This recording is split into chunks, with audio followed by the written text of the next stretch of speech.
भारत दुर्दशा नाटक के नाट्य रूप को विस्तार पूर्वक समझाइए। तो नाट्य रूप का अर्थ कोई नाटक अपनी संरचना में किस प्रकार का। सॉलिड। रूपक के 10, उपरूपक के 18 भेदों को बताया गया। नाट्य रूपक, भरतेन ने स्वयं इसे नाट्य रूपक या लास्य रूपक कहा है। किंतु लास्य रूपक का अर्थ होता है नाटक में नृत्य तथा गीतों की प्रधानता है। किंतु यहाँ सिर्फ 3 जगह भारत दुर्दैव, फौजदार, अंधकार के लिए मृत्यु दिखाया गया। मृत्यु में नृत्य वगैरह दिखाया गया, ठीक है। तो वहीं गीतों की प्रधानता तो है, ठीक है, ना होकर खलनायक के पक्ष में लाश रूपक रचना माना जा सकता है। मुझे ऐसा क्यों महसूस हो रहा है कि आप ऊपर ऊपर निकलना चाहते हो, मतलब चीजों की गहराई को थोड़ा पकड़ना नहीं चाहते, या फिर जो भी है थोड़ा सा महसूस हो रहा है जैसे शिल्प पक्ष में ही ये चीजें होती हैं। हम नाट्य रासक माने या लास्य रूपक माने, इस पर भारी विवाद चलता है। आचार्य विश्वनाथ, शायद आपने लिखा लिखा है शायद, विश्वनाथ शास्त्री ने 5 तत्वों में भारत दर्शन में माना है।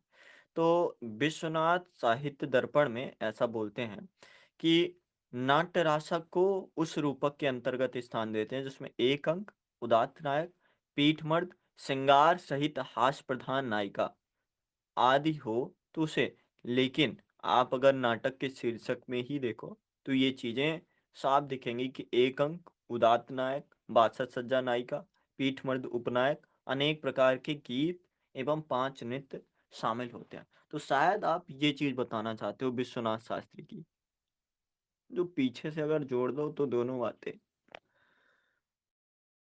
खैर, आगे क्या लिखा है कि और भारत भाग्य द्वारा उठाने पर जागता नहीं है।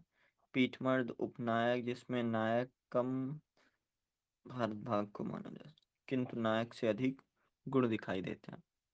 ठीक है, मतलब एक तरह से भारत दुर्दैव की सेना सेना के सामने भारत टिक नहीं पाता, इसलिए अगर इसको मानना ही है नाट्य रासक लास्य रूपक, तो उस तरह से उदात्तता तो नहीं है नायक में।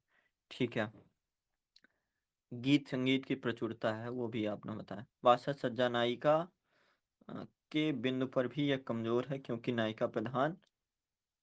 ओके, बहुत ही सॉलिड कि नायिका प्रधान है ही नहीं। किंतु यह तब माना जा सकता मनोभाव की प्रस्तुति। देखो, आप अगर आपने बिल्कुल खारिज कर दिया तो थोड़ा सा तो आपको बताना पड़ेगा। गोपीनाथ तिवारी क्या बोलते हैं कि भारत दुर्दशा नाट्य शिल्प पर विचार आप अगर करोगे तो ये पश्चिमी शैली का नाटक या फिर पश्चिमी शैली का लास्य रूपक होता दिखेगा, जिसमें चीजें जैसे पश्चिमी शैली के लास्य रूपक में थोड़ी चीजें आती हैं, वो कमजोर आ सकती हैं कि नित्य प्रधान नाटक भी बन सकता है।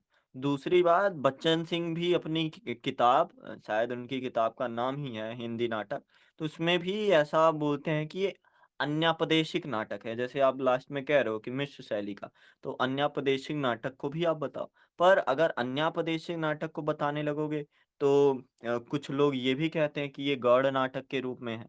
तो जब आपसे पूछा ही जा रहा है कि नाटक रूप को, ये नहीं कह रहे हैं कि नाट्य लाशक है या राष्ट्र रूपक, तो आप दो तो बताओ, पर साथ साथ अन्यापदेशिक नाटक बताओ या फिर गौड़ रूप में नाटक का रूप बताओ। ये भी चीजें आप रखो थोड़ा सा।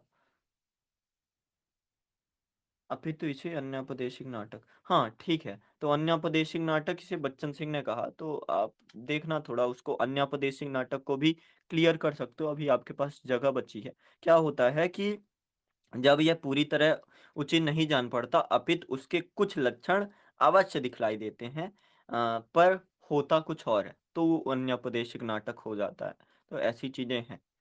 और शायद इसको कौन खारिज करता है, अभी क्या कर रहा हूं मैं कि जो समीक्षक है, समीक्षकों को ही बात को शायद ओझा जी इसको खारिज करते हैं कि नहीं, यह कहना भी उचित नहीं है कि ये अन्यपदेशिक नाटक है, बल्कि ये ज्यादा बेहतर है कि आप इसको मिश्र शैली का नाटक कह लो।